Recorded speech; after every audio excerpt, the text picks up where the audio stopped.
जय जगन्नाथ सांग मैंने चलतु आज बनइबा स्नैक्स रेसिपी। तो आपण मैंने बहुत थर मत मेसेज करते कि दीदी स्नैक्स रेसिपी थरे नहीं आसतु। तो आज मुझे आपण मान स्नैक्स रेसिपी तो केमी बनइबा तार संपूर्ण प्रणाली मुझे पाखरे रखी। तो चलतु एबे स्टार्ट करवा। एठी मु दुईटी बड़ साइज रो प्याज को काटी नहीं। प्याज को काटी सारा पूरा चुन चुन कर काटी नेबे। तापर मुझे दुईटी बड़ ग्रीन चिली देती माने आमर लंका ये हाफ चामच रो जीरा एट नहीं।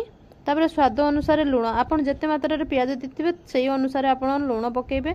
एठी मु रेड चिली भी नहीं किसी धनिया पत्र काटिकी नहीं आउ किसी ऑयल 2 चामच रो सोरिष तेल मुझे ऐड करची। तो ताको आमे भल भाव एमिति गोळेई देबा। गोळेई सारा पर पियाज देरु एमि माने रस बाहरिया पर्यंत ताको भल भाव गोळेइबा जा फल रे तार टेस्ट मध्य द्विगुणित होता है।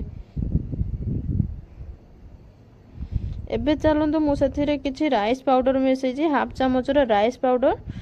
तो या भी भल भाव से सहित मेल्ट करवा। आपण चाहिए हाथ में पॉलिथिन व्यवहार करें। तो मुझे हाथ में ही गोलैची। तो ए पानी कौन आवश्यकता नहीं। तो आप चाहिए जदि टाइट होता है तो आप चाहिए अल्प मात्रा पानी दे पारे। तो या मिक्स कलापर देखो किसी टाइम रखीदबा।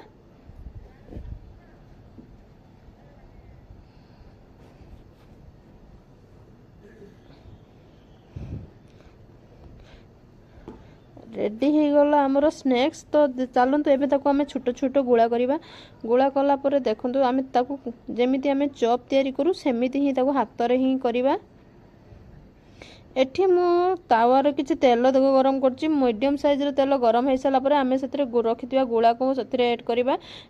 अल्प आंच रे आमे ताको रेडी करिवे प्रस्तुत करैबा। तो देखंतु केते सुंदर भाबे हमरो फुटुछि।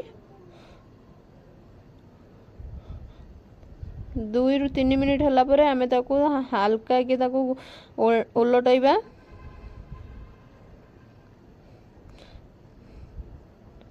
देखि पारतबे केते सुंदर भाबे गोल्डन कलर हे आसलानी तळ पिठी। तो एमिति करी संपूर्ण स्नैक्स को आमे छांकीबा।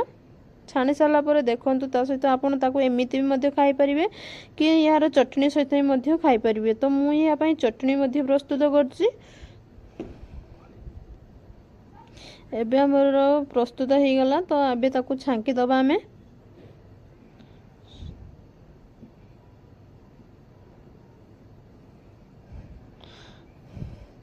यह आपन चाहिए संध्या बेले कि सकाळे मध्य टिफिन करि परिबे। तो मु या टमाटो सॉस सहित भी खाई परछि। आपन चाहिए ताको अन्य चटनी सहित भी खाई परिबे। एमिति नुवा वीडियो पाया पई